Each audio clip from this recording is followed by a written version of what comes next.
Bonsoir. Bonsoir à toutes, bonsoir à tous. Bienvenue au Centre culturel Anna et Simon Drahi. Bienvenue à l'Axilb. Merci d'être là pour cette conférence. Nous accueillons aujourd'hui Philippe Val.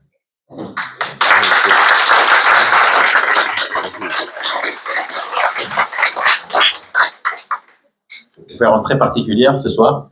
Philippe, journaliste, essayiste, polémiste, humoriste, plein de vies en une. Vous avez été rédacteur en chef et directeur de la publication de Charlie Hebdo jusqu'à 2009. 2000, oui, c'est ça. C'est ça, 2009. Ouais, j'ai révisé. France Inter, ensuite, vos chroniques sur Europe 1, vous écrivez des livres, et en 2006, vous aviez publié Les caricatures de Mahomet. Vous avez d'ailleurs répété à de nombreuses reprises que vous ne l'avez jamais regretté. C'est quelque chose qu'il faut noter. Et vous défendez le principe de l'humain. Vous êtes contre les extrémismes religieux notamment, d'où ces caricatures de Mahomet que vous avez pu publier. Et quelque part, dans cet amour de l'humain, j'ai retenu quelques éléments sur lesquels vous aviez pu intervenir, et notamment un débat que vous aviez eu avec Jean-Luc Mélenchon en 2017. Je ne sais pas si vous vous en souvenez. Où vous lui aviez dit d'entrée, parlons-nous, comme Socrate l'avait dit, parlons-nous d'âme à âme. Et j'avais été très marqué par cette citation qui, je trouve, résume bien la manière dont vous abordez l'humain. L'humain également, parce que pendant de nombreuses années, vous vous êtes tu sur ce qui s'est passé il y a 10 ans, ce massacre de vos amis à Charlie Hebdo, et que très récemment, vous avez décidé de parler dans le cadre d'un podcast remarquable sur Europe 1, empli de pudeur, que moi, personnellement, j'ai beaucoup apprécié et que j'ai écouté. Et dans ce cadre, justement, de défense de l'humain, le procès de Charlie Hebdo a été très important, et vous avez suivi ça, ainsi que l'hypercachère, de manière assidue, avec des prises de parole qui étaient très fortes. Dans ce cadre-là, nous avons le plaisir et l'honneur d'avoir mon ami Élie Corchia avec nous ce soir, président du consistoire, mais ce soir, tu n'es pas là au titre de ta fonction de président du consistoire, mais plutôt pour nous éclairer en tant qu'avocat, mon cher confrère, qui est intervenu brillamment au soutien des intérêts des parties civiles dans le cadre des procès des attentats de 2015. Et donc, Charlie Hebdo, hypercachère, tu pourras, évidemment, juste après, si tu l'acceptes, nous donner ton point de vue, ton sentiment, la manière dont tu as vécu ces choses-là en tant qu'avocat, puisque l'avocat vit aussi ses combats. Voilà, je vous souhaite une très bonne conférence. Je vais te donner la parole, mon cher Élie. Nous aurons une séance de questions-réponses. Vous pourrez poser toutes les questions que vous souhaiterez à notre cher Philippe, qui terminera par la dédicace de son livre Rire. Et rire, c'est encore une preuve d'amour de l'humain, puisque le rire est la base de la relation et de la création de l'humanité. Merci.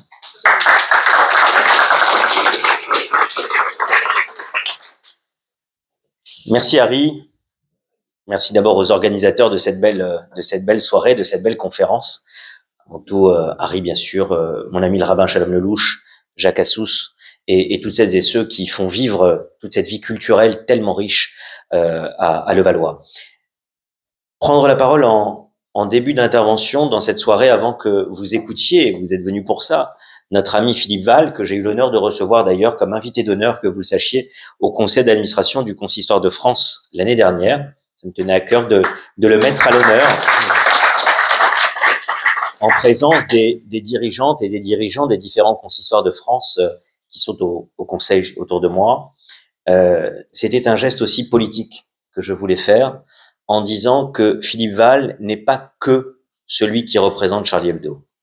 Philippe Val aujourd'hui est quelqu'un qui représente le courage de la République face à l'intégrisme. Et ceux qui n'ont pas compris ça n'ont rien compris. N'ont rien compris à ce qui se passe aujourd'hui dans notre pays, parce que ce qu'il a fait, ça n'a jamais été s'attaquer à l'islam, ça n'a jamais été s'attaquer aux musulmans, ça c'est l'interprétation qu'il en a été faite par les ennemis de la République. Ce qu'il a fait, et d'ailleurs, celles et ceux qui aiment lire les ouvrages et les bandes dessinées de Johann Sfar, achetez le livre Greffier, qui vient d'être republié, et qui est le livre qu'il avait écrit suite au procès des caricatures en 2007, où évidemment Philippe joue un rôle très important. Relisez ce livre, c'est toujours intéressant de le relire. C'était presque 10 ans avant la tragédie de 2015, c'était presque il y a 20 ans. Et c'est très intéressant de relire ce qu'écrivait à l'époque Johann Sfar, parce que ce qui avait été dit dans ce procès, notamment par Philippe, était déjà particulièrement prégnant de ce que notre pays a connu depuis. Les deux procès que nous avons connus, comme disait Harry, en première instance en 2020, à l'automne 2020, puis ensuite en 2022, qui ont été des procès retentissants, comme vous le savez, notamment en 2020, le plus grand procès terroriste en France, avec une dimension nationale et une médiatisation internationale, ont été des procès fondamentaux dans le prolongement de ceux que nous avions connus avec ce qu'on appelle l'affaire Mera. Samuel Sandler, mon ami, disait qu'il faut toujours rappeler la mémoire des victimes. Alors, devant lui, je n'osais jamais parler de l'assassin. Je ne parlais que du nom de Gabriel, d'Arié, de Jonathan et de Myriam Monsonego. Mais dans ces fameux procès des attentats de Toulouse et Montauban, qui sont les procès qui ont fait condamner le frère de l'assassin, comme vous le savez, et une autre personne qui avait fourni des armes. En 2012, les victimes étaient restées un peu dans l'angle mort de notre conscience collective. C'est ce que j'avais expliqué au procès des attentats de janvier 2015. Il a fallu attendre finalement 2015 pour que tout le monde comprenne que les islamistes qui commettaient des attentats sur notre sol pouvaient toucher tout le monde. En mars 2012, malheureusement, les gens dans notre pays, au sens large, se sont dit, bon, après tout, c'est des militaires qui ont été tués, ça fait partie du risque du métier. Quant aux juifs, Philippe, c'est presque comme si ça faisait partie du métier de vivre, de savoir que quand on est juif, on peut être une cible des islamistes. Ce que le juge d'instruction, l'excellent juge d'instruction Marc Trévidic, qualifie, en parlant des juifs, de cible d'opportunité pour les islamistes et les terroristes. Cible d'opportunité. Ce qui s'est passé en 2015, et ça je tiens à vous le dire, d'abord c'est une justice qui est parfaitement passée. Tu as suivi les procès avec moi, la justice a parfaitement suivi ces dossiers, parce que souvent on aime bien critiquer les services publics, c'est normal, y compris la justice. Mais là, il faut le reconnaître, les décisions ont été parfaitement motivées et les condamnations à la hauteur de ce qui avait été commis par les personnes qui étaient poursuivies pour complicité d'assassinat ou association de malfaiteurs terroristes. Ça, c'est un point.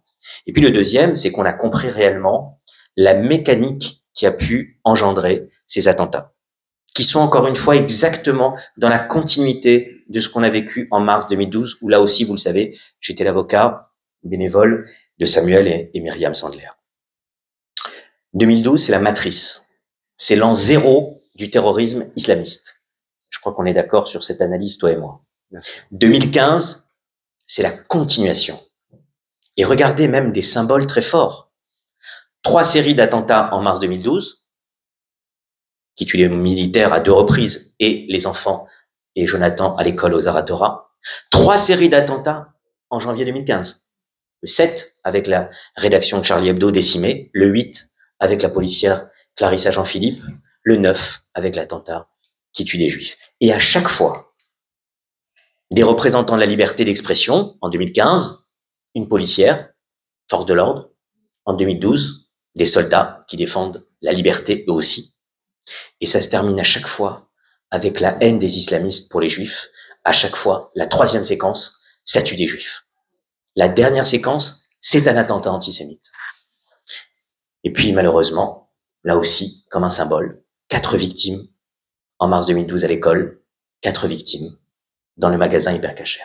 C'est vous dire combien ces séquences d'attentats ont marqué le pays et démontrent comment ces personnes-là attaquent notre République dans ses valeurs les plus profondes. Et c'est pour ça que la parole de Philippe Val est importante. Ce n'est pas qu'on aime Charlie Hebdo ou pas Charlie Hebdo, l'humour de Charlie Hebdo ou pas l'humour de Charlie Hebdo, ça n'a rien à voir. Ça transcende tout cela. Quand Philippe Val prend la parole et se bat pour les principes de la République, il se bat pour la liberté d'expression. Parce que les terroristes, les islamistes, la seule chose qu'ils veulent, c'est combattre notre liberté. Cette liberté de blasphémer, de pouvoir écrire tout ce qu'on veut, de pouvoir prier, de pouvoir vivre ensemble, c'est tout ce qu'ils détestent. Et c'est pour ça que je pense, aujourd'hui comme hier et demain, nous avons besoin d'entendre des Philippe Val, parce que le combat qu'ils portent, c'est celui que nous portons aussi en tant que juifs, citoyens et républicains. Donc tout à l'heure, si vous le voulez, on pourra parler sur l'aspect évidemment Charlie Hebdo et le procès. Philippe Val a été un des personnages clés. Comme vous le savez, au procès, j'ai moi-même accompagné 2 victimes de l'Hypercacher, dont celle qui a été, pour la partie de l'Hypercacher, le témoin clé, Zari Siboni, cette jeune femme qui pendant 4 heures et 4 minutes, rappelez-vous ce chiffre, 4 heures et 4 minutes, a vécu l'enfer dans le magasin Hypercacher. C'est ça aussi qui fait de l'attentat de l'Hypercacher un attentat exceptionnel. Dans sa gravité, mais surtout dans sa durée. Un attentat, normalement, ça dure, et Philippe le sait mieux que personne, ça dure quelques dizaines de secondes. L'école Hazara Torah, l'attentat jusqu'à la poursuite de la petite Myriam Monsonego dans la cour, que les terroristes vont saisir et tuer à bout touchant, alors qu'elle se retournait juste pour aller chercher son sac où il y avait ses chaussons de danse. Toute cette séquence de l'attentat de l'école Hazara Torah, c'est 36 secondes. L'attentat de Charlie Hebdo, pour reprendre un titre de livre de Riss, c'est moins de 2 minutes. Là, c'est 4 heures et 4 minutes, où ces femmes, ces hommes, un bébé d'ailleurs qui était avec sa maman, et Zari Siboni qui était l'interlocutrice, qui parlait aux terroristes, qui restait calme alors qu'elle était terrorisée. C'est 4 heures et 4 minutes qu'ils ont vécu d'horreur. C'est ça ce qu'il faut bien avoir en tête.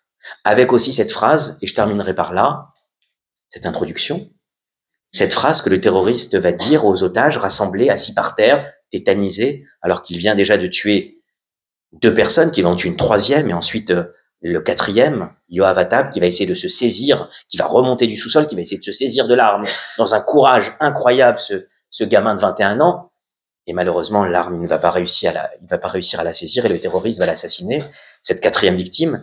Il faut savoir que après, alors qu'il y a 4 victimes au sol et des traînées de sang partout, le terroriste dira à tout le monde, et y compris à Zari Siboni qui le racontera au procès, « Vous êtes les 2 choses que je déteste le plus. Vous êtes juif et français. » Et ça, mon cher Philippe, je l'ai dit au procès, c'est une phrase qui démontre que nous sommes de Charlie Hebdo à la porte de Montrouge. Là aussi, changement de cible. On se doute bien que ce n'était pas elle qui était visée au départ, mais elle a gêné, l'accident de la circulation a gêné le terroriste vraisemblablement dans sa progression, puisqu'il était 8 heures du matin, exactement comme en mars 2012, l'assassin se rend à l'école.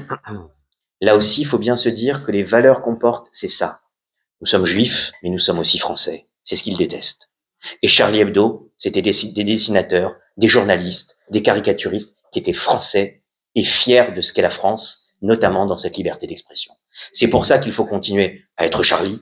C'est pour ça qu'il faut continuer à écouter le témoignage de Philippe Val. Et c'est pour ça qu'il faut continuer à être ce que nous sommes, des citoyens, des juifs aussi pour ce que nous sommes, fiers de notre identité et qui continueront à porter les valeurs qui sont les nôtres contre les terroristes et contre les islamistes. Amen.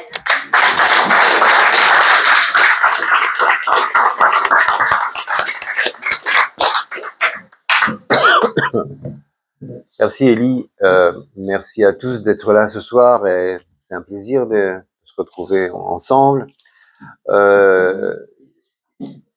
Elie a parlé du courage. Je suis toujours gêné quand on parle de courage parce que je pense à des gens que j'ai rencontrés et que j'ai eu la chance de rencontrer étant donné mon âge et mon travail.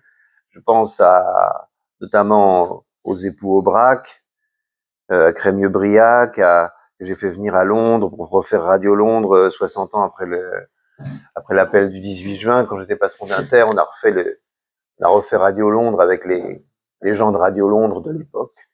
Et j'ai eu la chance de rencontrer à plusieurs reprises Lucie et Raymond Aubrac. C'est difficile aujourd'hui quand on parle pour un oui, pour un non, de résistance, disant je résiste. Oui, mais les mots sont précieux et c'est pas la même chose de résister à une augmentation de la TVA et de résister au nazisme. C'est pas le même risque. Et il faut faire attention à ce qu'on dit, quoi. Et puis surtout, il y a quelque chose aussi une discussion passionnante avec Lucie et Raymond Aubrac, où c'est la raison pour laquelle on s'est très bien entendu, je pense, parce que il disait sans aucune, comment dire, presque sans pudeur, il disait le plaisir qu'ils ont eu à résister. Ils ont dit la joie qu'ils avaient. Alors, ils ont eu très peur par moments. Ils étaient dans le maquis. Ils ont fait des enfants dans le maquis. Bon, c'est dingue. Et on connaît l'histoire de Lucie qui a libéré, enfin qui a été sortir des griffes de la Gestapo Raymond à Lyon. Mais il disait à quel point ils étaient enivrés par l'aventure qu'ils vivaient, parce qu'ils se battaient pour la liberté. Quand on leur disait mais quel regard vous jetiez sur les gens, pas les collabos, ou les gens, même pas les collabos, les gens qui restaient inactifs, qui restaient chez eux, qui subissaient l'occupation allemande sans réagir, et Raymond et Lucie disaient mais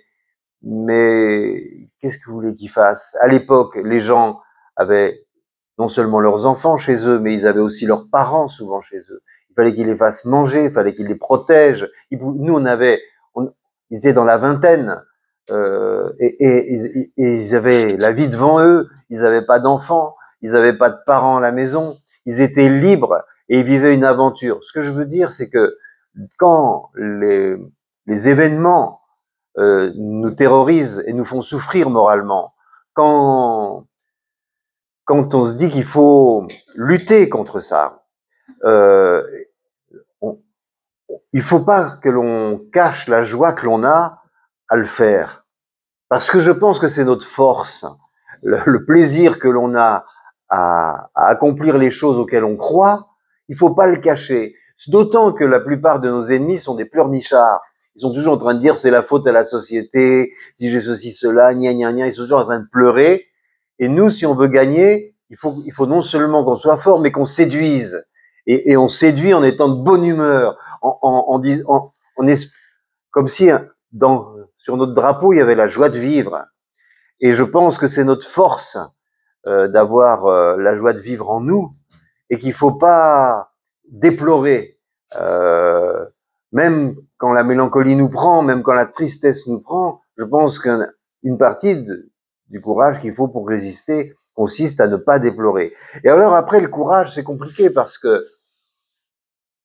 quand on demandait à Cabu s'il regrettait d'avoir publié les caricatures, parce qu'il a eu à s'exprimer là-dessus avant les attentats, il dit non, on pouvait pas faire autrement. Et moi, quand on me le demande, je dis la même chose, je dis on pouvait pas faire autrement. Et quand on peut pas faire autrement, quand il n'y a pas d'autre voie possible, est-ce qu'on peut parler de courage?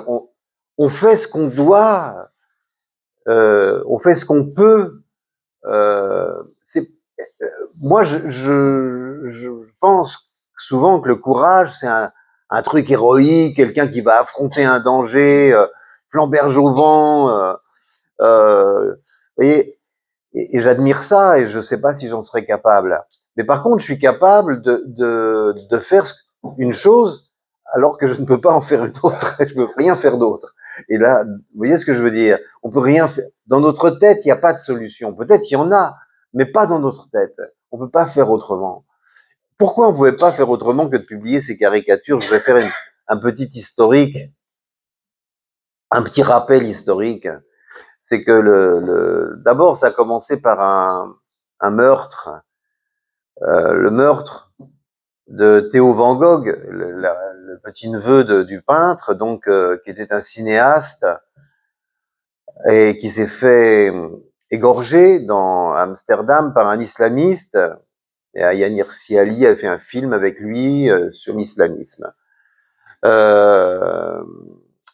Suite à la terreur que faisait régner ce début, ces premières manifestations hautes et claires, alors qu'il y en a déjà eu avant, hein, mais sur le sol de l'Europe, manifestations de la terreur islamique, un journal danois, le Jyllands-Posten, a fait un concours parce que un type qui faisait une histoire du prophète, pour les enfants, pour dire aux enfants ce que c'est que l'islam, ne trouvait pas de caricaturiste pour illustrer son bouquin. Donc ils ont fait un concours de caricatures et voilà l'origine de ces caricatures. Mais et c'est une leçon qu'il faut bien avoir en tête parce que elle est très intéressante aujourd'hui. C'est que un imam danois avec 2-3 autres copains imams intégristes ont dénoncé ces caricatures. Ils les ont envoyées au Moyen-Orient, aux journaux, aux grands journaux égyptiens notamment, et il n'y a eu aucune réaction. Elles ont été publiées dans beaucoup de journaux arabes, et tout le monde s'en est foutu comme vraiment de l'an 40. Et donc ils étaient un peu emmerdés, les imams danois. Ils ont rajouté des caricatures, des fakes, des fausses caricatures, et où on voyait, je sais pas, des choses obscènes avec le prophète, histoire de cochons, enfin bon, tout ça, un truc sexuel avec des cochons, qui étaient des dessins de la foire aux cochons d'Aurillac ou de Clermont-Ferrand, je sais plus, enfin un truc, rien à voir du tout avec l'islam. Mais ils ont mis ça en disant que c'était Mahomet et pas le charcutier du coin. Enfin bon, bref, un truc n'importe quoi. Et là, ça a fait du scandale. Et là, il y a eu des grandes manifestations avec des morts, puisqu'il y a eu des manifestations devant des ambassades danoises dans les pays du Moyen-Orient, dans les pays musulmans, en Iran. Il y a eu vraiment des grosses violences déjà provoquées par des fakes. Et quand le journal Le François, qui n'était pas encore un site internet complotiste à l'époque, a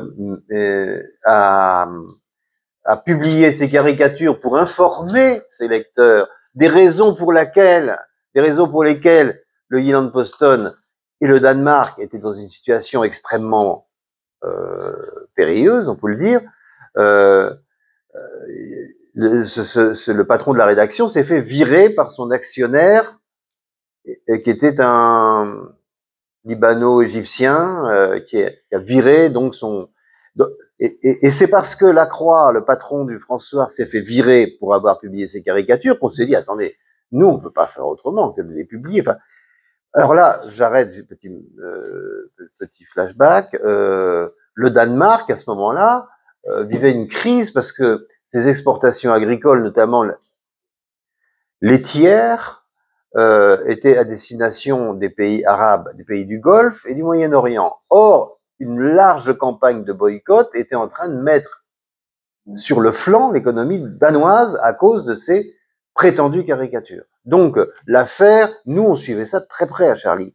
C'est un journal de dessinateurs, donc ça touchait vraiment à la forme d'expression qui faisait 50% du journal. Il y avait 50% de dessins dans Charlie. Bon. Et donc, le patron de François s'étant fait virer, il se trouve qu'à cette époque-là, Bernard Maris, Cabu et moi, on faisait partie d'un club comme il y en a dans Paris, un club d'intellectuels, disons, enfin, qui se réunit et qui invite parfois des personnalités du monde des affaires ou du monde politique ou du monde culturel pour les cuisiner et qui parlent sans filtre, comme on dit maintenant, puisque c'était pas censé sortir du club. Les discussions étaient censées, on s'en servait pas dans nos journaux, si vous voulez. Bon. Parce qu'il y avait aussi un ou deux patrons de presse. Dans ce club, il y avait des gens de Bercy, il y avait des gens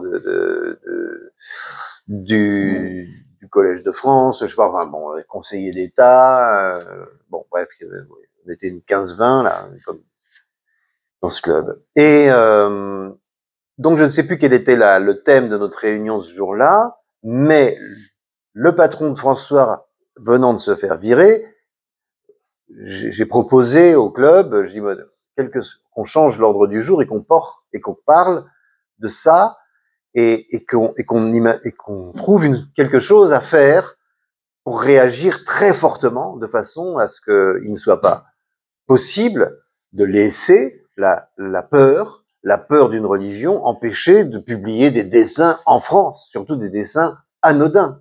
Il ne s'agissait pas de publier bon, bref. Et depuis les autres. Ils sont d'accord, on en parle, et puis je dis, nous disons qu'il vaudrait mieux que ce soit le plus de journaux possible, qu'il les publie en même temps la même semaine, des quotidiens, des hebdos, comme ça, et puis ça sont publiés une bonne fois pour toutes, et on n'en parle plus.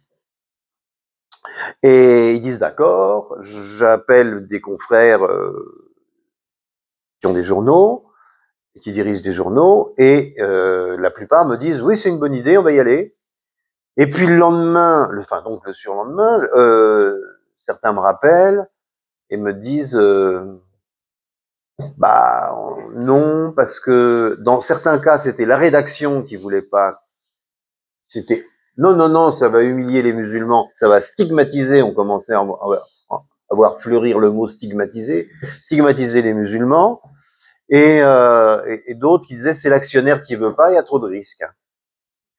Donc voilà, à part l'Express qui va reproduire en facsimilé les pages de Charlie, des journaux comme Libé, alors le patron de Libé m'appelle, je m'en rappellerai toujours, c'était à minuit à peu près chez moi, j'étais en train de travailler dans mon bureau, et il m'appelle, il me dit Philippe, je te préviens, demain tu seras pas content parce que c'est assez dur ce qu'on va faire sur toi dans Libé, alors qu'il était prévu que Libé les publie. Hein. Ça va être assez dur. On est contre le fait qu'on publie ces caricatures parce que ça stigmatise les musulmans. Donc voilà. Effectivement, le lendemain, je me faisais traiter de raciste dans Libé. Enfin bon, ça commençait. Donc tout le monde s'est retourné à peu près en une nuit ou deux. Un jour ou deux, et Charlie Hebdo est donc parti contre son gré d'ailleurs, est parti tout seul devant en danseuse en laissant le peloton derrière bien serré. Et parti devant le peloton en danseuse, mais avec une cible dans le dos, puisque nous étions seuls. Donc immédiatement, le ministère de l'Intérieur s'est alerté en disant vous êtes dans une situation extrêmement sérieuse. Et là, on a commencé, c'est là où j'ai commencé à être sous protection policière, à partir de ce jour-là, et le journal sous assez haute protection, il a fallu blinder les vitres, enfin faire des travaux, etc. Et puis, les organisations musulmanes en France, donc l'UOIF, qui s'appelle maintenant les musulmans de France, qui est une émanation des frères musulmans, la Ligue islamique mondiale, qui est une émanation des wahhabites, et la mosquée de Paris, sur ordre de Chirac, porte plainte contre nous. Chirac était furieux. Alors pourquoi était-il furieux? Parce qu'il partait, alors déjà parce que bon, c'était pas un grand Européen, c'était plutôt un oriental, il aimait bien, vous voyez, il aimait pas, bon bref, il était très, quand même assez pro-arabe, vous voyez, bon, voilà. Et donc, il partait dans les jours qui suivaient en Arabie Saoudite pour vendre des mirages avec Dassault, qui à l'époque possédait l'Express. Et Dassault, donc, lorsque Denis Jambard, le patron de l'Express, publie les facsimilés des pages de Charlie. Dassault l'apprend, évidemment, mais il l'apprend quand le journal est à l'imprimerie. Donc, il a Denis Jeanbart au téléphone et lui dit qu'est-ce que c'est que cette histoire? Vous publiez pas ça? Il dit, Jeanbart lui dit, si, mais si vous voulez, vous avez le numéro de l'imprimerie, vous pouvez appeler l'imprimerie et arrêter l'impression de l'Express. Mais vous allez devoir le justifier médiatiquement, parce que l'Express qui paraît pas aujourd'hui, et pour ça, ça va être compliqué à gérer pour vous. Et Dassault est foudrage, dit oui, donc il n'appelle pas l'imprimerie parce qu'il pense que le dégât serait pire que ce qu'il veut soigner, mais il est foudrage parce qu'il part avec Chirac dans les jours qui suivent en Arabie Saoudite pour vendre ses Mirages. C'est Rafale plutôt d'ailleurs à l'époque. C'était des Rafales. Enfin, moi je suis pas spécialiste de l'aéronautique. Je suis resté c'est comme les anciens francs, les Rafales, c'est ça? Donc ok, les Mirages, oui, ok. Et donc voilà la situation.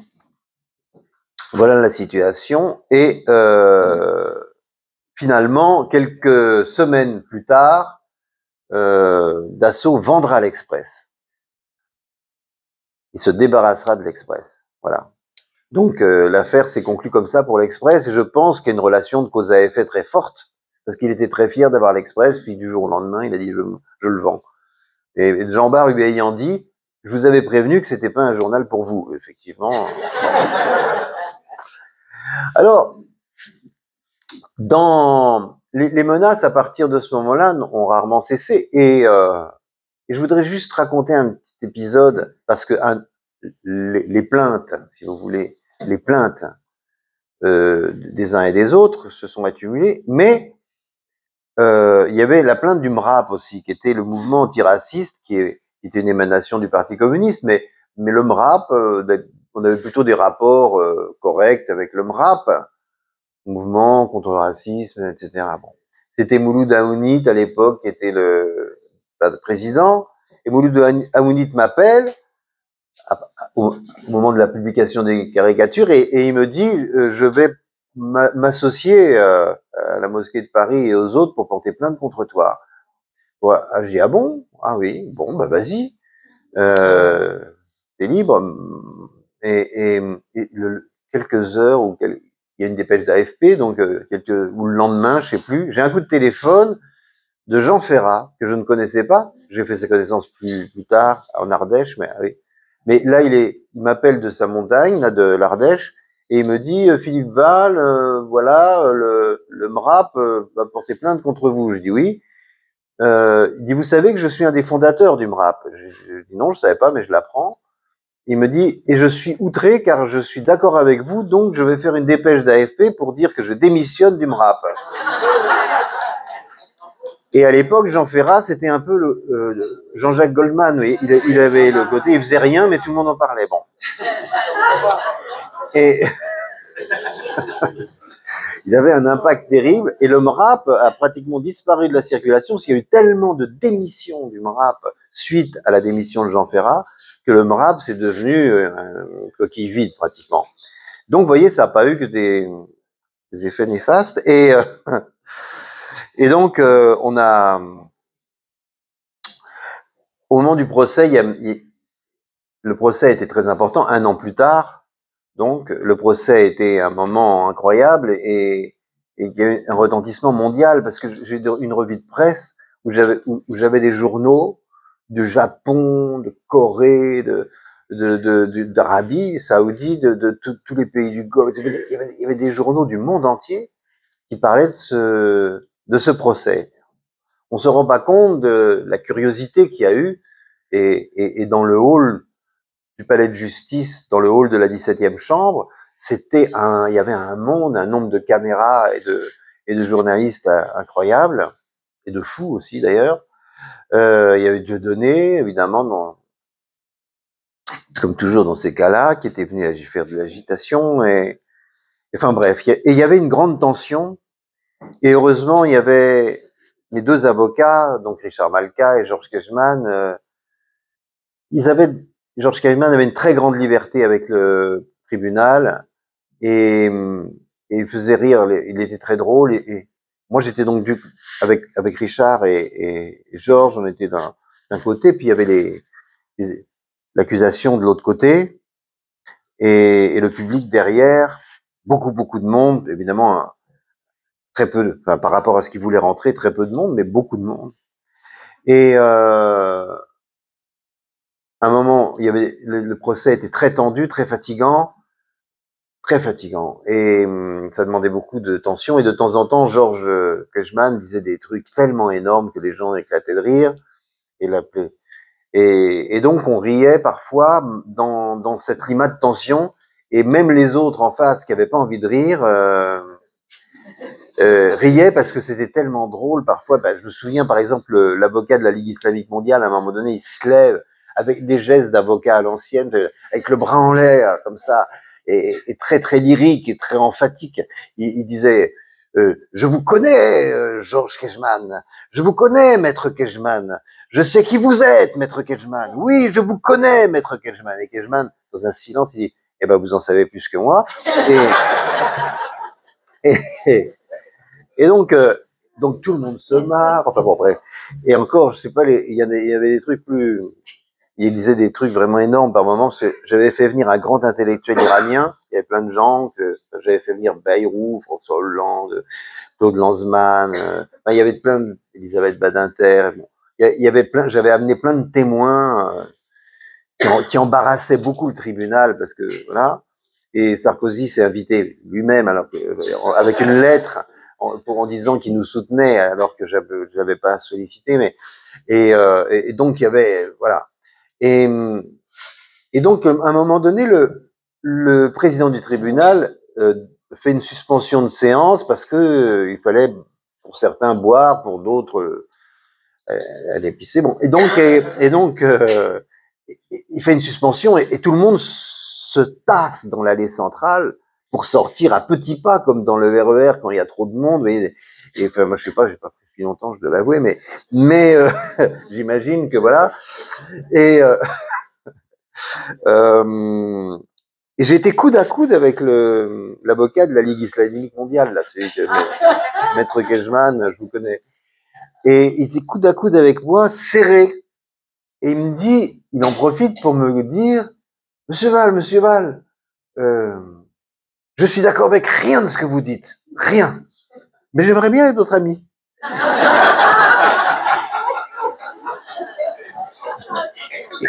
Incroyable, mec. Et ça rejoint ce que je vous disais tout à l'heure à propos des Aubrac. Montrer qu'on est content, comment dire, qu'il y a une joie à défendre ce qu'on défend. Et c'est vrai qu'il y avait une joie à défendre ce qu'on défendait, et que cette joie était séduisante. Et eux, ils faisaient tous la gueule de l'autre côté. Il y avait des mines très graves, parce que le sujet était très lourd. Et nous aussi, le sujet était lourd, mais on rigolait quand même, vous voyez. Et voilà, bon, bref. Et donc, tout ça a une terrible issue, puisque 10 ans plus tard, il y a l'attentat de l'hypercacher et de Charlie Hebdo et des policiers de Montrouge. Et quand j'en parle, je ne parle jamais de l'attentat contre Charlie tout seul, parce que pour moi, je pense que les 3 attentats sont le même attentat et touchent aux mêmes choses, touchent à 3 points décisifs de ce qu'on pourrait appeler notre civilisation, ou moins pompeusement de l'esprit européen, ou des libertés européennes dans lesquelles nous avons la chance de vivre. Ça touche à 3 pôles, on pourrait dire, qui sont décisifs. Pourquoi la police? Parce que cette pauvre femme, ou les gens qui ont été tués, ils étaient même pas une menace. Voilà, bon. Puisque une des victimes policières était une femme qui faisait son jogging. Bon. Ça n'a apparemment aucun sens. Et Parce que dans notre civilisation, dans notre Europe, dans notre pays d'Europe, pour moi c'est un pays, l'Europe, dans notre pays d'Europe, depuis longtemps on réfléchit à certaines choses, notamment qui ont été théorisées pour la première fois au XVIe siècle par Hobbes, la délégation de la violence légitime à une autorité qui nous permet de vivre plus fraternellement et en paix entre nous, puisque c'est pas à nous d'assumer la justice, la violence nécessaire parfois au maintien d'une certaine harmonie entre les gens, de façon à ce que leurs mœurs soient compatibles, que leur vie soit compatible, que leur liberté soit compatible. Donc il y a cette délégation à l'État, à un État, quelle que soit sa nature, parce qu'il y a des monarchies constitutionnelles ou des républiques, enfin, mais voilà. Il y a une police qui prend en charge cette responsabilité, et c'est quelque chose de très essentiel. C'est un pilier de civilisation, cette délégation de la violence légitime. Pourquoi les Juifs? Pour une raison qui est aussi ancienne, plus ancienne encore peut-être, parce que la civilisation européenne, qui commence pour de vrai, d'une certaine façon, comme on dirait chez les gosses, dans l'Antiquité grecque, avec, on pourrait dire, ce sont les livres pour moi qui balisent tout ça, avec Homère, l'Iliade et l'Odyssée, où déjà il y a notre histoire, en quelque sorte, qui s'écrit, et cette narration, cette histoire va s'hybrider à une autre narration, à une autre histoire qui est la Bible, et c'est cette hybridation d'une pensée grecque et d'une pensée juive qui fabrique l'Europe, qui fait l'Europe, qui invente l'Europe, dès le départ, et ça, en plus, c'est tout à fait documenté, puisque le christianisme est un judaïsme, bon, voilà, la pensée juive et la pensée grecque, et c'est un judaïsme trempé dans la pensée grecque, avec un idéalisme platonicien, vous voyez, donc tout ça c'est mélangé, et il y a même des grands penseurs au premier siècle, comme Philon d'Alexandrie, qui théorisent sur cette hybridation de la pensée grecque et de la pensée juive. Donc, il y a une naissance d'une histoire européenne qui vient en quelque sorte de là. Et quand on s'attaque aux Juifs, on s'attaque quand les Européens tombent dans l'antisémitisme, c'est une pulsion suicidaire, puisqu'il n'y a pas d'Europe. Mais c'est pas un gentil truc que je dis pour flatter ni rien, et que parce que je suis dans un établissement juif. C'est qu'il n'y a pas d'Europe sans les Juifs. Ça n'existe pas. Ça ne peut pas exister. Les invasions barbares se sont, on pourrait dire, judéo-hellénisées. Les Vikings, les Goths, les Visigoths, les Huns, tout ce que vous voulez qui sont arrivés avec des hauts et des bas. De toute façon, tout cela est rentré dans la culture judéo-grecque et à fabriquer l'Europe, à fabriquer cette Europe que nous aimons et que nous devons défendre.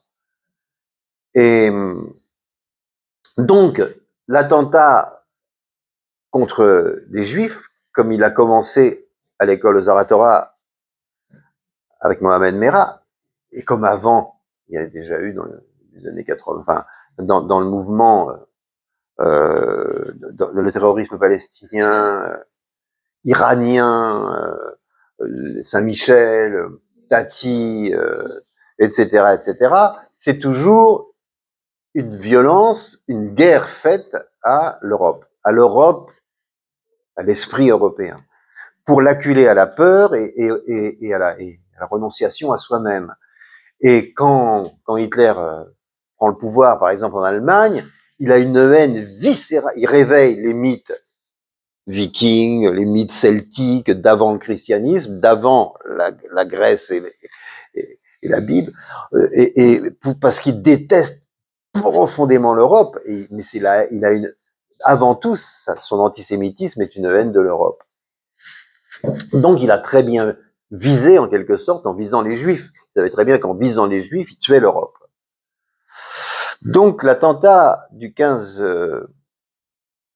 janvier a vraiment été un attentat contre des personnes, mais aussi contre quelque chose, contre une idée, contre une civilisation, contre un esprit.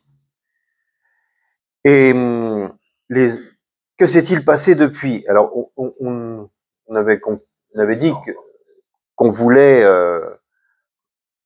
avec Arié, qu'on fasse un bilan, en quelque sorte, de ce qui s'est passé depuis les attentats de l'Hypercacher et de Charlie Hebdo, de Montrouge. Eh bien, le bilan n'est pas terrible. Pourquoi? Parce qu'entre-temps, ça a continué. Il y a eu de gros attentats, de grands attentats. Entre-temps, il y a eu des professeurs qui ont été égorgés. Et là aussi, il y a quelque chose de décisif. Pourquoi des professeurs? Ce n'est pas un hasard, bien sûr, puisque la civilisation ne peut exister, l'esprit européen ne peut exister que par la transmission. Et même aux plus noires heures de la civilisation européenne, après l'effondrement de l'Empire romain, autour de l'an 1000, et puis avec les guerres de religion, toujours, même à ces moments les plus noirs, la transmission a été préservée dans les monastères. On recopiait la Bible, on recopiait les penseurs grecs, on recopiait Aristote. Sans cesse, il y a eu cette volonté de garder ce trésor philosophique, éthique. Et on voit que cette civilisation européenne, elle a toujours eu, même quand les ténèbres l'environnaient, dans des endroits privilégiés, à l'écart parfois du monde, on continue à transmettre. Et dans cette transmission, on le voit au moment de la Renaissance, on le voit à différents moments décisifs de l'histoire, il y a toujours une obsession. Il y a toujours une obsession, c'est de rappeler la réalité de l'existence de l'autre. Ça fait partie de l'esprit européen. L'autre existe comme possibilité de souffrance, comme possibilité de jouir aussi de la vie. L'autre existe non pas comme une abstraction, comme quelqu'un qui fait partie d'un ensemble religieux ou d'un ensemble totalitaire, comme les abeilles sont un seul animal, et la ruche est un animal avec des petits... Non, cet individu est l'unité de valeur pour penser, au contraire. L'autre, c'est ce que dit Lévinas après la guerre, le visage de l'autre m'oblige. Et ça, c'est au cœur de la civilisation européenne. C'est au cœur de et c'est ce qui permet aussi vraisemblablement notre gaieté, j'allais dire, notre joie de vivre. C'est cette liberté que l'on peut avoir grâce à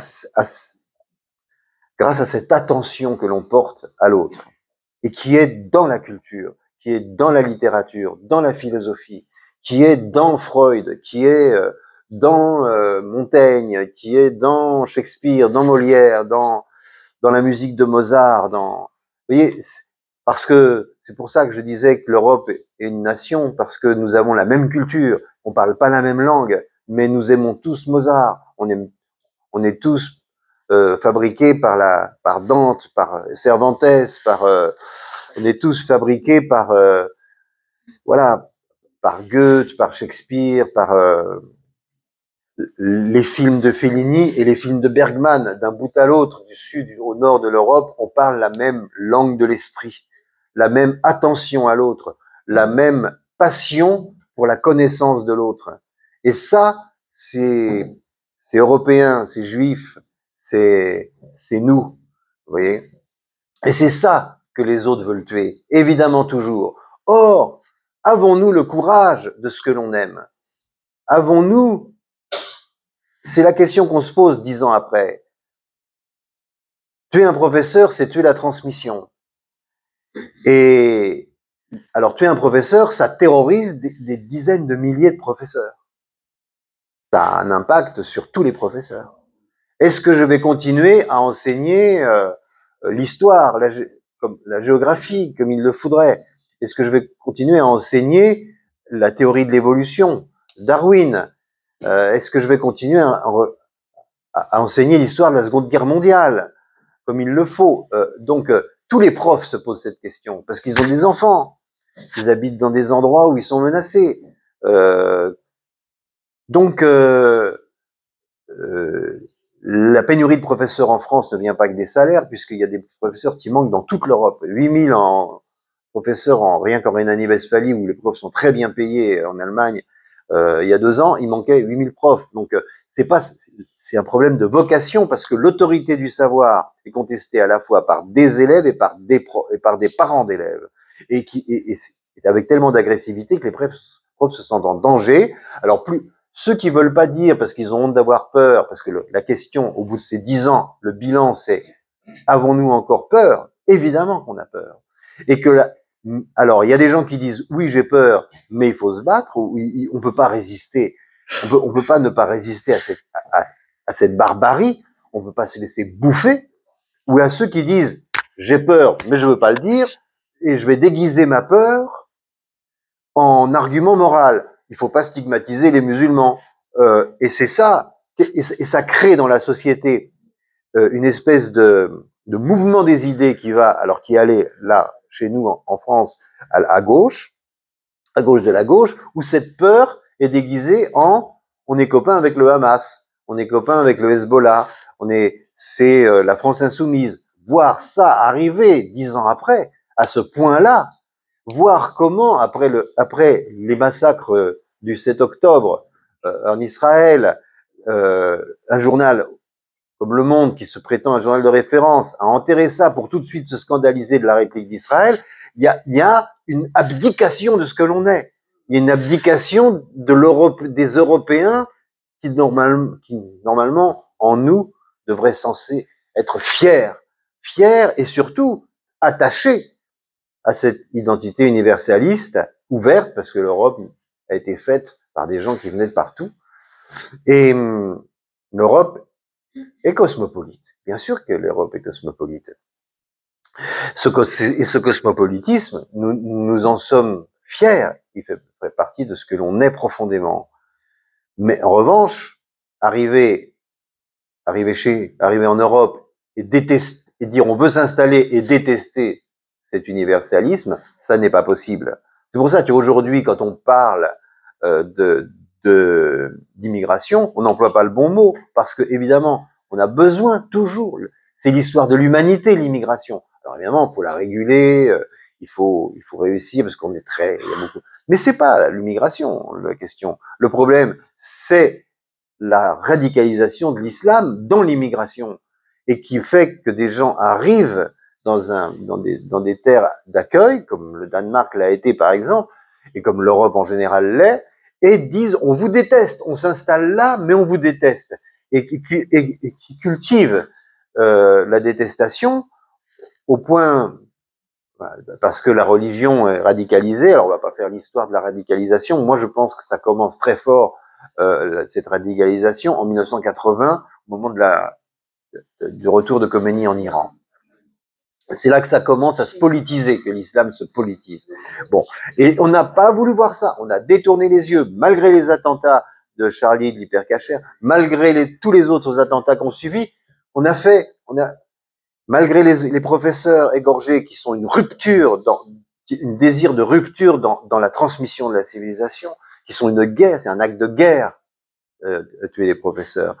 Et donc, malgré tout ça, on a détourné les yeux. On a eu un président de la République qui a pas voulu aller à la manifestation contre l'antisémitisme, ce qui est une erreur politique gravissime. Bon, heureusement que la présidente de l'Assemblée nationale et le président du Sénat ont sauvé l'honneur en l'occurrence, mais le président a manqué de jugeote, de jugement, voilà. Mais c'est grave, vous voyez, bon, c'est particulièrement grave. Et 10 ans plus tard, il est temps de remettre en cause certaines valeurs. Par exemple, le journal Le Monde est en gros, paraît-il, il y a un grand débat à l'intérieur du Monde, heureusement, parce qu'ils ont été attaqués bon, par le Figaro. Moi, sur les antennes d'Europe, en général, je fais une critique assez sévère, quand je peux, du traitement du Moyen-Orient, notamment par Le Monde, qu'un journal woke et pro-palestinien, il faut le dire. Alors, moi, ils ont le droit, il y a pas, c'est pas scandaleux. Ce qui est scandaleux, c'est que ils sont un journal de référence. Ça, c'est pas possible. C'est impossible à accepter. Vraiment, c'est impossible. Et ça, si vous voulez, si on fait le bilan après 10 ans, puisque c'est de ça dont il s'agit, ça commence à bouger. C'est-à-dire que on commence à dire, oui, non, mais ça commence à bien faire cette histoire-là. D'abord, les désabonnements sont nombreux au monde. Il y a un débat au sein du journal. Il faut continuer à se désabonner. Hein. Bon, voilà, je pense, leur faire savoir. Il y a un débat parce qu'il y a des gens très bien au monde. Il y a vraiment des très bons journalistes, et ceux-là sont très mal à l'aise. Il faut penser à eux, les encourager à entretenir le débat. Les 2 pages dans le Figaro de Génie Bastier étaient excellentes d'ailleurs.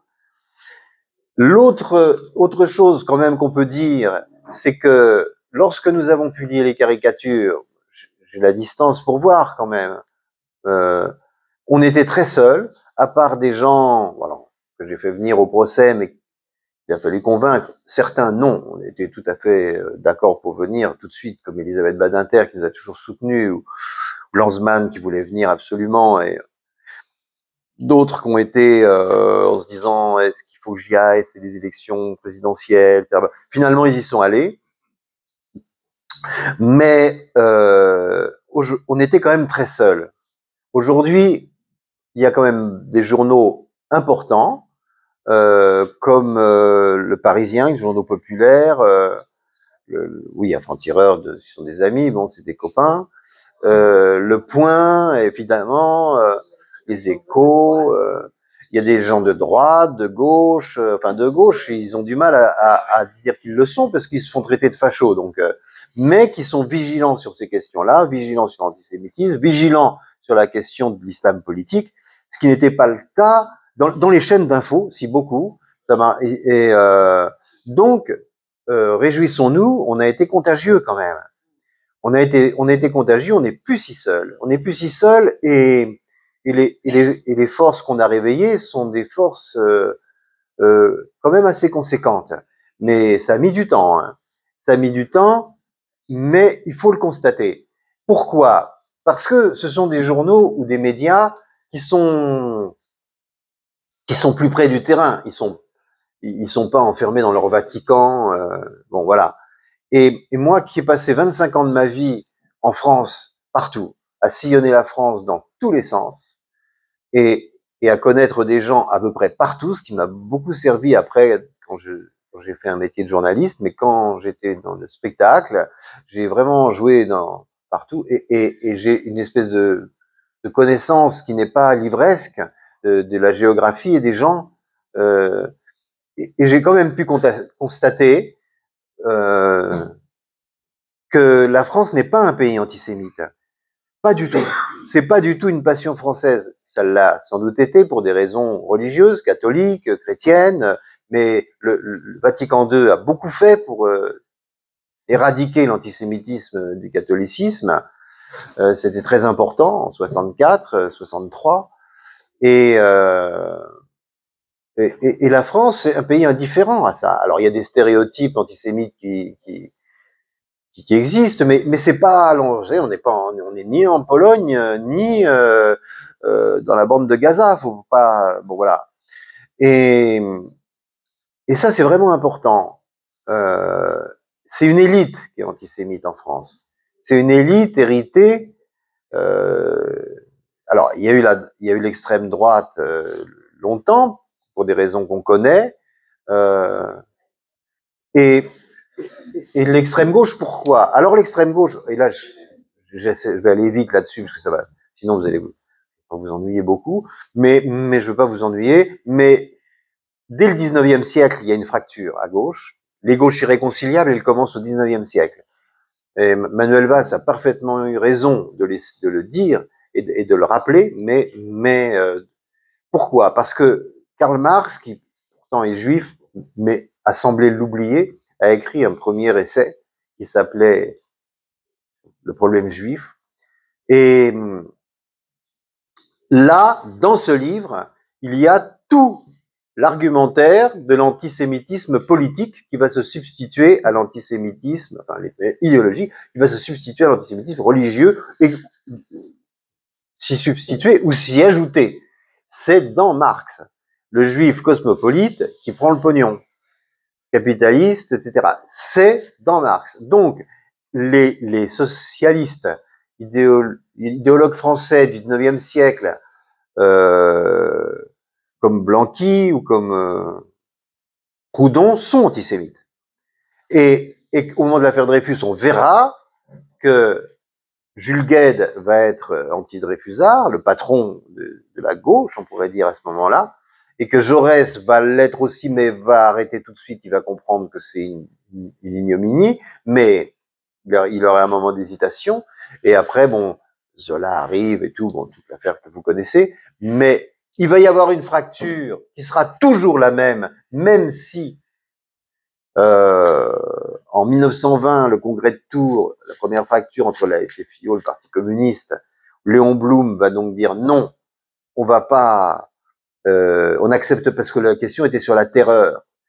Est-ce qu'il faut accepter la terreur pour amener un régime idéal, c'est-à-dire le communisme? Et Marcel Cachin, qui revenait de Russie en 1920, disait oui, il faut la terreur, c'est nécessaire, c'est formidable, grâce à la terreur, on va y arriver. C'est-à-dire suspendre les libertés. Cette terreur qui était en référence à la terreur de 1793 d'ailleurs, parce que ça fait partie des gènes de la République. C'est les gènes maudits de la République. Hein. Bon, donc Léon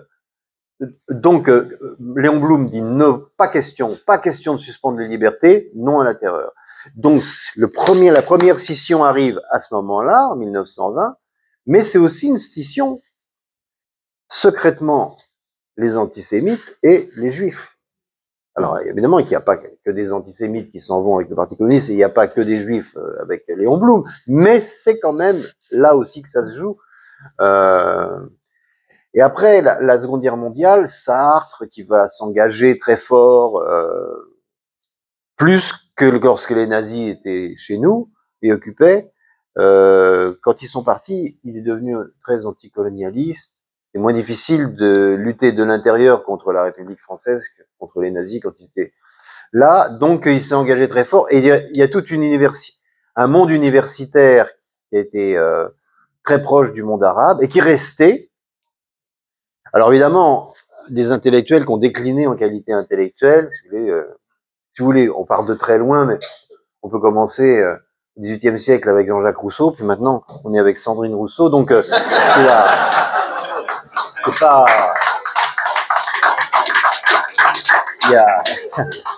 il y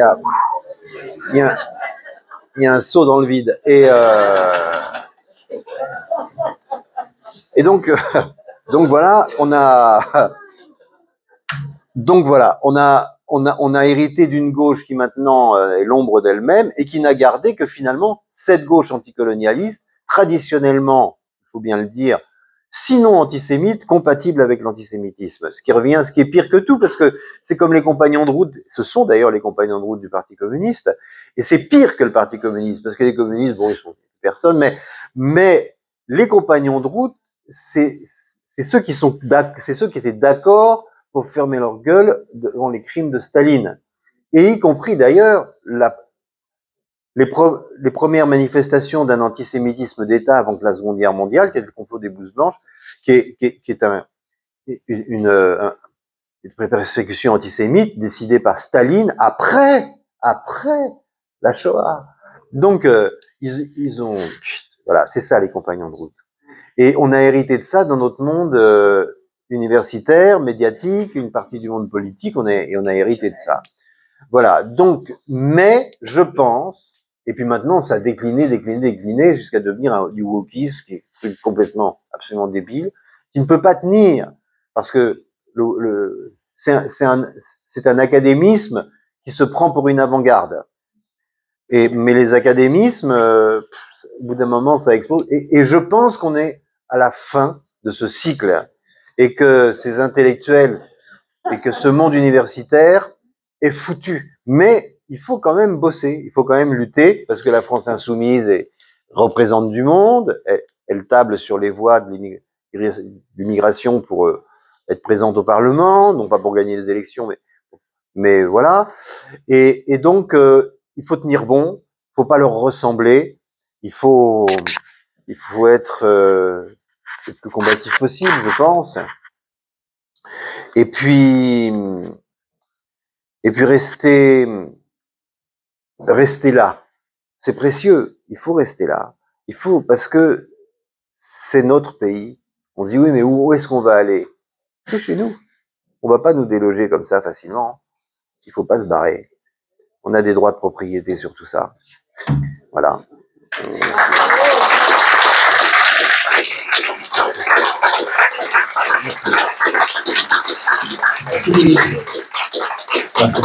Vous disiez d'ailleurs sur l'extrême gauche, si je ne me trompe pas, que l'extrême gauche n'était pas antisémite parce que pro-palestinienne, mais elle était pro-palestinienne parce qu'antisémite. Oui, voilà. Prenons des questions. Ah bah oui. Ah bah tu. Un grand merci. Hein. Pour ajouter, Sartre a fait de Khomeini une figure exceptionnelle, etc. J'ai lu ça dans le livre de Razavi, La face cachée des mollahs, qui est un livre formidable. Je voulais vous poser une question. Comment vous, en tant que directeur de publication de Charlie Hebdo, vous pouvez expliquer le revirement d'une Zineb El Razoui, et est-ce que comment vous l'avez reçu personnellement, ce changement mais total de quelqu'un qui travaillait pour Charlie Hebdo? Alors j'ai fait beaucoup de bêtises dans ma vie, mais je n'ai jamais embauché Zineb parce que je ne la connaissais pas et j'étais parti depuis déjà quelques années quand elle a été embauchée à Charlie et je veux pas me vanter, parce que c'est pas bien. Mais elle aurait voulu que je l'embauche, je l'aurais pas embauchée. J'avais aucune confiance dans cette personne que je ne connaissais pas, mais j'avais un préjugé défavorable. Pourquoi? Parce que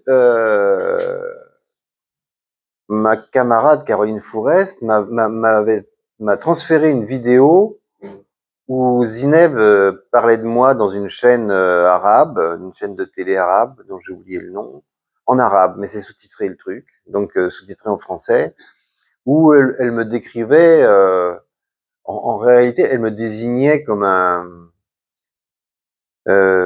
sioniste, elle me dénonçait dans une chaîne arabe comme militant sioniste, etc. Et je dis tiens, elle a un double discours. Elle peut dire ça. C'est pas insultant de dire que je suis sioniste, je m'en fous. Mais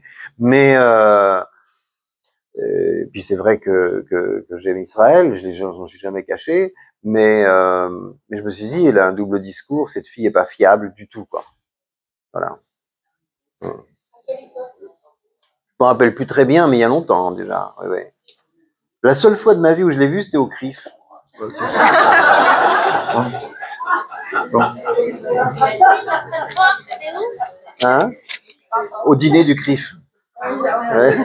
Et là, elle m'a dit bonjour, comme si j'étais un vieux copain à elle. Voilà. Bon, bonsoir Philippe Val. Bon, on m'a demandé de faire court, j'avais 3 questions, je vais en poser 2. Ouais. Il y a un sondage IFOP qui est sorti qui disait qu'en fait, il y avait 39% des militants LFI qui étaient contre l'apparition des caricatures pardon, du prophète de l'islam. Et je suis tombé par hasard sur un YouTuber qui disait qu'en fait, LFI n'avait pas la liberté d'expression à géométrie variable, hein, mais c'était Charlie Hebdo qui était devenu d'extrême droite. Donc, je vous l'apprends, vous êtes d'extrême droite, monsieur Philippe Val. Voilà. On me l'avait déjà dit. Ouais. Et donc, en fait, pour moi, l'extrême gauche, c'est un triptyque. Hein, c'est la vacuité intellectuelle, l'aboiement et la grandiloquence. Et je voudrais savoir comment se fait-il qu'on n'arrive pas à leur répondre, hein, qu'on leur dise pas qu'ils n'ont pas ni le monopole du cœur, ni le monopole de la vertu, et qui continue à aboyer comme ça contre tout le monde. Tout le monde est extrême droite, tout le monde est raciste, etc. Et deuxième question, et là je vais terminer là-dessus. C'est passé un peu inaperçu, mais il y a la délicieuse Rouya Boutajda qui a été invitée à la fête de l'UMA. Qui ça? Rouya Boutajda. Ah oui, Ouais. oui, je la connais, oui. Alors je voudrais savoir comment la gauche s'est pervertie à ce point. Je sais pas comment ils font pour pas entendre toutes les saloperies qu'elle a pu dire et qu'elle dit encore. Et je sais pas comment elle peut considérer que cette personne est antiraciste. Merci beaucoup. Et ils y vont avec le pass culturel. Il faut le savoir quand même. Hein. Alors, et les filles? Je pense que les filles sont aujourd'hui, je parle dans l'esprit de beaucoup de gens, vraiment d'une majorité de gens en France. Je pense que les filles, ils sont à la politique ce que Dieudonné est au monde de la culture. Je pense que personne n'est dupe. Personne n'est dupe. Alors, je pense que personne ne prend au sérieux ce qu'il dit. Alors aujourd'hui, vous savez, au Parlement, vous avez vu ce qui s'est passé au Parlement de Strasbourg? Ouais, Rima Hassan et Manon Aubry qui a répondu à tout, là, elle ne savait pas quoi voter. Là. Donc ça dit tout. C'est des pitres. C'est des pitres, mais ils sont dangereux. Pourquoi? Parce que, en réalité, les gens de la NRA aux États-Unis qui veulent avoir des armes lourdes, vous voyez, un lance-roquettes pour garder leur jardin, Mélenchon, il a la même obsession. Il veut un lance-roquette pour garder son jardin. C'est-à-dire que, qu'est-ce que c'est son lance-roquette? C'est les voies de l'islam politique. Il pense qu'il peut déclencher en France une guerre civile avec 10% de la population. Il a le doigt sur la gâchette. Et sa gâchette, ce sont les musulmans radicalisés, ou les quartiers qui vivent du trafic de drogue, et on n'a pas encore assez fait le lien entre le trafic de drogue et l'islam politique.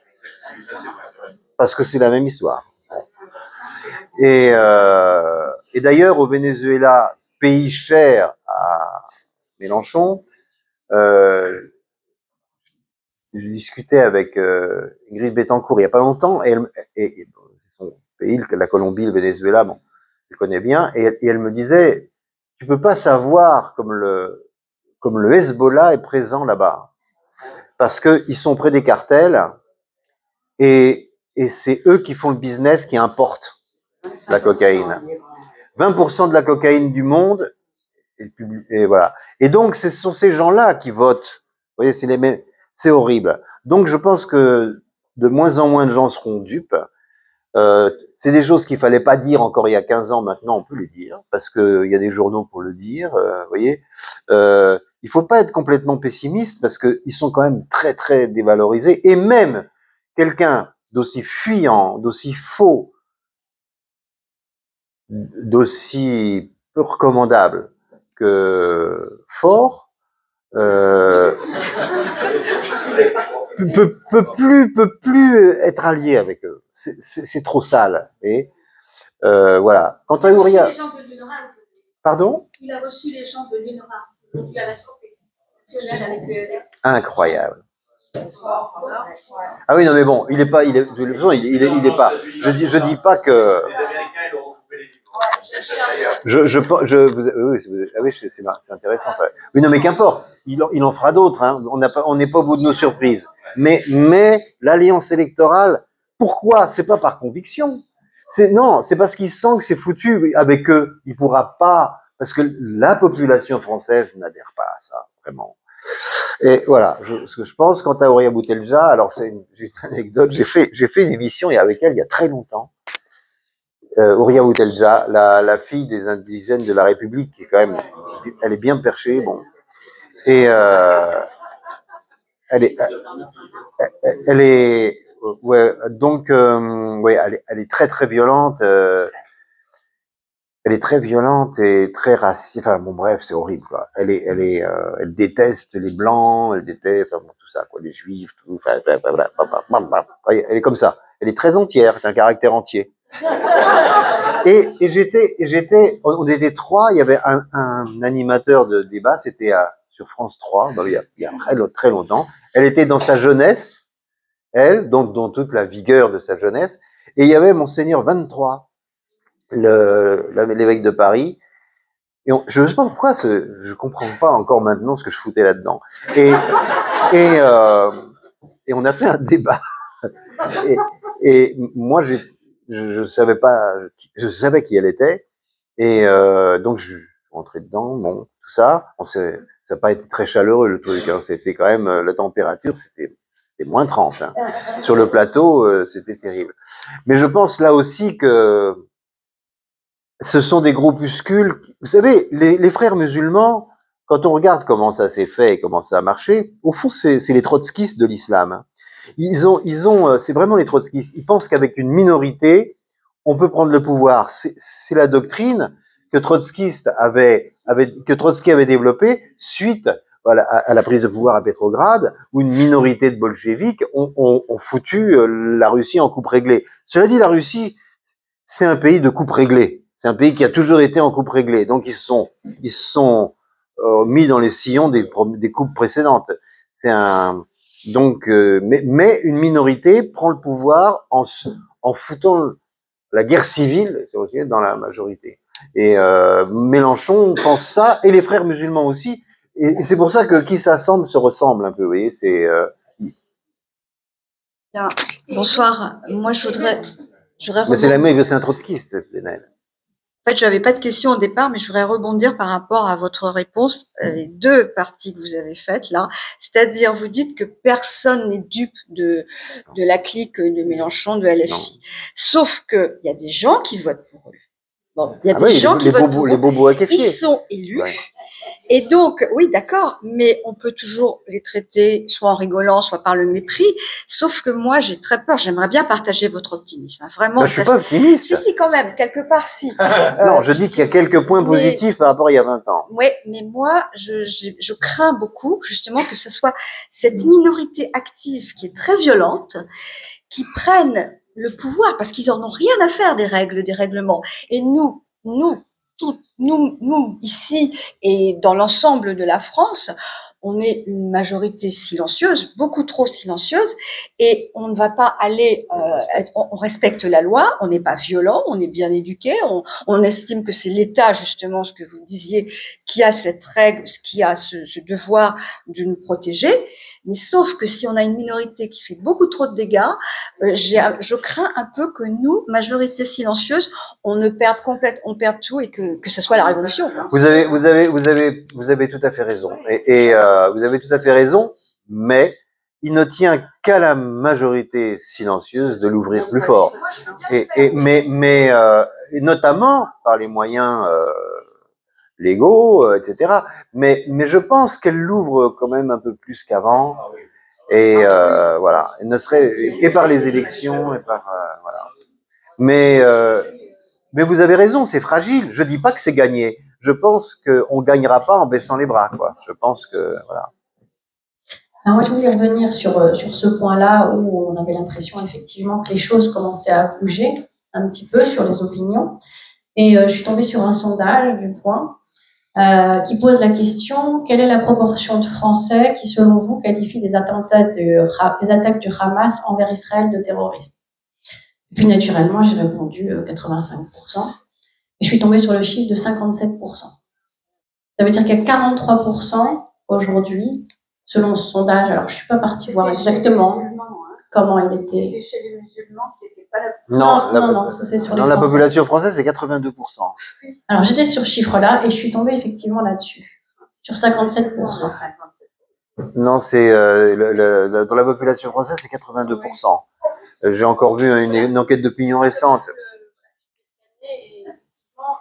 J'étais très surprise. Oui, moi aussi, oui. Non, mais alors, il faut faire attention parce que la propagande, enfin, le monde notamment, la façon dont il rapporte les affaires du Moyen-Orient, D'accord, ouais. Dans le monde parle à qui? Le monde parle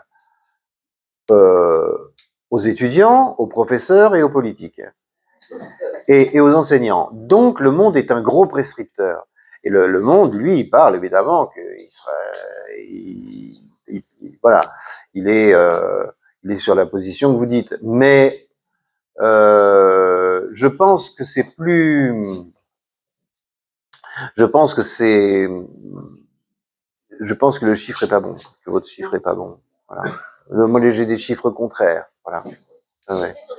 Mais vous savez, et je vais vous dire aussi autre chose que c'est triste en même temps ce que je voudrais vous dire, mais il y a pas longtemps, enfin, il y a quelques semaines, on était dans une ville de province avec Boualem Sansal, on signait nos bouquins et on faisait une conférence et comme là, et puis voilà.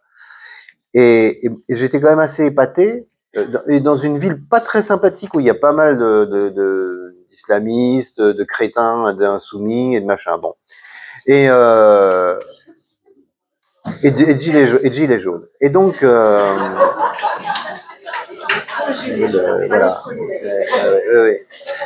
Et donc, voilà. Non, c'est un bon cocktail dans cette ville, c'est gratiné, ouais. Et Boualem, il signait beaucoup de bouquins à des Arabes et qui le félicitait pour ses prises de position. J'étais étonné, je lui ai dit, Boualem, quand même, il y a du monde qui vient te voir, quand même, il y a des Arabes qui viennent, je pensais pas qu'il y en avait autant, surtout dans ce coin où c'est, voilà, bon.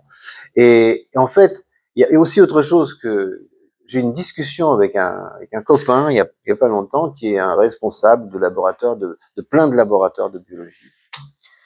Et il y a beaucoup de biologistes d'origine arabe. Et quand même plutôt bac plus, faut être biologiste, quoi. Bon, c'est pas, voilà. Et il me disait, autant on est emmerdé pour les accueils, il y a des jeunes femmes qui viennent se présenter et qu'on embauche, et 8 jours après avoir été embauchées, elles reviennent avec un voile, alors ça nous emmerde. Autant chez les biologistes, hommes et femmes, ils en ont ras-le-bol. Ils sont à bout de nerfs avec les musulmans radicalisés qui terrorisent les cités. Ils en veulent plus, ils en ont marre, ils veulent qu'on leur foute la paix, ils veulent vivre libres, ils veulent pas que leurs femmes se voilent, surtout pas, leurs femmes se laisseront pas faire en plus. Donc il y a toute une population d'origine arabe qui en a vraiment marre. Et ça, c'est un peu plus nombreux qu'on ne pense. Voilà. Voilà. Non, mais on les entend pas parce qu'ils ils le disent d'ailleurs, ils sont tétanisés par la trouille. La famille, les proches, les copains de copains, des copains de copains qui, voilà. Oui, non, mais ça, c'est sûr qu'il y a un souci. Oui, je voulais... Encore une question ou deux, peut-être, oui. Une question. Moi, je me suis engagée en 2012 pour aller enseigner les maths dans un collège de l'éducation prioritaire à Nîmes. Ah, et oui. Franchement, j'ai été sciée par le niveau d'antisémitisme. Ah, mais c'est monstrueux. Mon nom de jeune fille, c'est Veille. Alors, je suis pas allée sous mon nom de jeune fille, parce que, bon.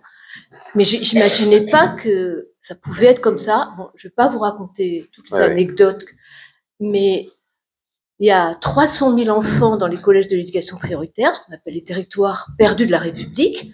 Et ça, l'antisémitisme, c'était avant le 7 octobre. Oui. Mais qu'est-ce qu'on va en faire dans le futur? Et alors, sur les 10% qui radicalisent, les gamins entre eux, ils s'envoient des rappels, ils surveillent. Et j'en ai une qui est partie en Syrie en 2014, une élève, personne ne pouvait le soupçonner, quoi. Donc ça veut dire qu'elle était manipulée. Et qu'est-ce qu'on va faire? Dans le 16e arrondissement de Paris. Hein. Qu'est-ce qu'on va faire alors s'il y a 300 000 gamins qui sont, moi, à la mosquée Piété Lumière de Nîmes, avec Tariq Ramadan et les autres qui venaient faire des sermons ahurissants en 2014, et qu'est-ce qu'on va faire de ces 30 000 gamins? 300 000, mais 10%, ça fait 30 000. Là, la solution, elle, toute faite, clé en main, elle n'existe pas. Mais il y a des pistes. La présidente de la région Île-de-France, Valérie Pécresse, est très très vigilante sur cette question. elle est très vigilante sur cette question. Elle est assise sur un volcan qu'on n'imagine même pas avec le lycée d'Île-de-France, qui dépendent de la région. Et les musulmans vont être majoritaires d'ici 4-5 ans dans les lycées d'Île-de-France. Donc, c'est un gros souci.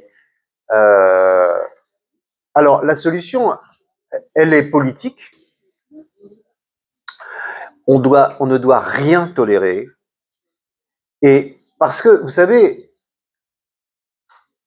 la trouille doit changer de camp. La trouille doit changer de camp. Il faut l'éducation, c'est clé dans notre société. C'est la clé. Il n'est pas normal qu'on puisse, par exemple, moi je suis pas juif, mais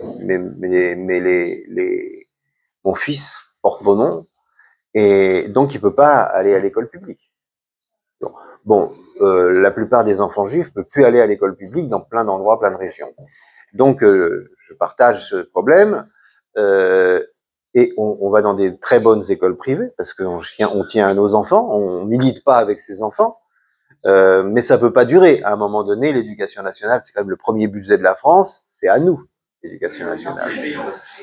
C'est à nous et c'est le premier budget. Hein. Bon, donc il va falloir se réveiller, comme Blanquer a voulu que ça se réveille, mais Blanquer a été remplacé par Pape Ndiaye. Ce qui dit tout.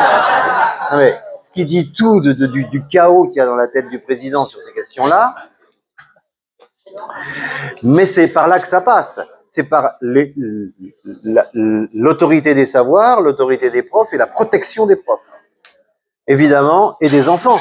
Et que les enfants qui subissent et que quand un enfant subit le racisme ou l'antisémitisme dans une cour de récré, ce n'est pas lui qu'on exfiltre, mais les autres. Donc c'est un changement de politique. Et là, au bout d'un moment, ça changera, parce que il y en a beaucoup qui ont envie de faire des belles études et de gagner leur vie. Au bout d'un moment, ça changera. Mais pour être convaincant, il faut faire preuve d'une fermeté et non pas de la lâcheté dont on a fait preuve ces 40 dernières années, qui est insupportable, vraiment. Philippe, 2 dernières questions et nous pourrons passer à la dédicace de votre livre. Alors, bonsoir Monsieur Valls. Bonsoir. Je viens vous poser une question parce que bon, on a vu il y a quelques jours l'investiture de Donald Trump aux États-Unis, qui a au final été élu un petit peu envers et contre tous, surtout au niveau médiatique, on va dire. Enfin, voilà, à part quelques chaînes dans les médias, tout le monde le donnait perdant. On va dire entre guillemets qu'il a été le candidat et le président de la majorité silencieuse, justement, parce que tout le monde, enfin ceux qu'on entendait aboyer à longueur de journée, le donnaient perdant. Est-ce que vous pensez que en France, il se pourrait, parce que on dit souvent ce qui arrive aux États-Unis arrive un peu plus tard chez nous, à plein d'égards. Est-ce que vous pensez que une situation similaire peut se produire en France? Si oui, on connaît un petit peu les candidats qui peuvent suivre sa route, on va dire. Mais moi, je pensais à quelqu'un qui a un petit peu le même, entre guillemets, la même liberté, la même indépendance que lui, et qui parle aux gens, qui parle à la majorité silencieuse. Au risque de vous surprendre, je pensais beaucoup à Cyril Hanouna. Réellement. Est-ce que, en fait, pour le suivre un petit peu, et sincèrement, je pense que si on avait parlé de Donald Trump il y a 10-15 ans pour devenir 2 fois président des États-Unis, ça aurait fait rire plus de monde que ça, je pense. Et pourquoi je vous dis ça? Parce que il adore la politique, il dit ce qu'il pense ce qu'il dit, il parle facilement. Et ça suffit pas. Et voilà, il a pas fait l'ENA, il a pas fait les grandes écoles, etc. Mais à l'image d'un Coluche autrefois, qui a au final, on sait qu'est-ce qui s'en est produit et qui montait dans les sondages. Je sais pas, est-ce que l'idée l'a déjà traversé, qui peut le connaître, non. Et en même temps, est-ce que son judaïsme exposé pourrait lui être défavorable? Non, je connais pas personnellement Cyril Hanouna. Je ne souhaite pas. Voilà. Et Coluche, en plus, bon, ça a monté, mais ça a descendu parce que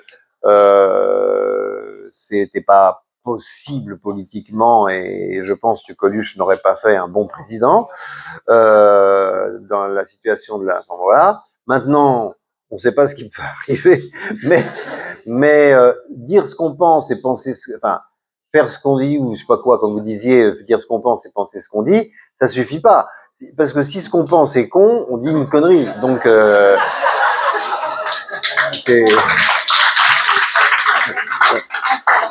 Philippe, une dernière question et nous clôturons cette soirée. Merci. Bonsoir, Monsieur Valls. Moi, j'avais une question. On nous confond souvent. Ah ouais. C'est pas grave. Non, non. C'est pas grave, j'aime les deux. C'est pas grave, c'est un de mes bons, vraiment un de mes bons potes, c'est un de mes vieux amis, Manuel. Donc, vous pouvez m'appeler. Souvent, on l'appelle Val, on m'appelle souvent Valls, et ça nous gêne pas du tout. Je vous aime tous les deux. Non, ma question est très simple. Je voulais savoir comment vous aviez interprété la non-présence du président Macron à la manifestation contre l'antisémitisme. Plus en détail. Non, mais je pense que c'est de la mauvaise politique et que il est très bizarre sur ces questions-là. Moi, je suis pas dans sa tête et c'est sans doute une tête très compliquée, très complexe parce que il est très intelligent. Mais quand je sais que il y a ces conseillers ont discuté avec Bellatar quelque temps avant, avec Bellatar a dit il faut pas que le président y aille. Et que le président a dû tenir compte de ça. C'est peut-être pas con parce que les banlieues, machin. Ça veut dire, mais c'est la négation de la politique. Il croit que c'est de la politique, c'est la négation de la politique. Justement. Allez, bon, c'est une petite dernière pour la route. C'est une faute à tout point de vue. Parce que vous savez, autant, enfin, le courage en politique, c'est intéressant quand Mitterrand, moi je suis pas fan de Mitterrand, mais quand Mitterrand, sur la question de la peine de mort, entre les deux tours, je pense, se questionne, est questionné par El Kabbach, je crois. Oui, oui. Et qui sait que la majorité écrasante des gens est pour la peine de mort, et il dit j'abolirai la peine de mort à 4 jours d'une élection, c'est quand même gonflé, hein. La politique, c'est un art aussi de la liberté de dire aux gens ce qu'ils n'ont pas envie d'entendre. Et quand on ne sait pas ça, je sais pas si on doit faire de la politique. Être trop politique, c'est ne pas être politique. C'est pas intéressant. Justement, à propos de ça, moi, je suis très inquiète parce qu'à la fin du mois, il y a la commémoration de la libération des camps. Il y a 2 écoles françaises qui ont refusé d'y participer et j'aimerais savoir si vous pouvez nous aider avec tous les amis journalistes pour qu'on puisse imposer de remettre dans les programmes la Shoah, l'étude. Non, mais ça y est. Non, mais ça y est, mais elle n'est pas. C'est-à-dire, comment arriver... Non, mais attendez. C'est une information que j'ai pas. Vous dites que... Il y a 2 écoles à l'Est de la France qui ont refusé de participer aux commémorations. Vous savez pas je vais essayer de vous les trouver là sur le téléphone. Mais comment faire pour que toute la nation... Là, il faut virer les profs.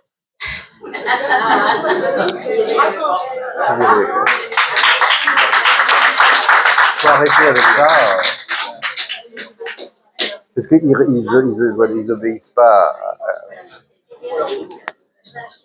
Voilà. Bon, ben, écoutez, merci. C'était.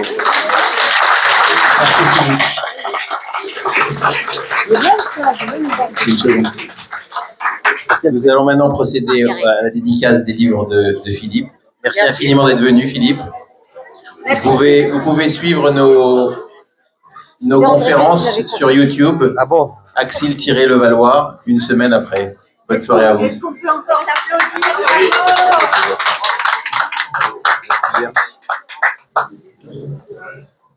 On ira directement après Morgane dans la voiture devant. Oui, d'accord.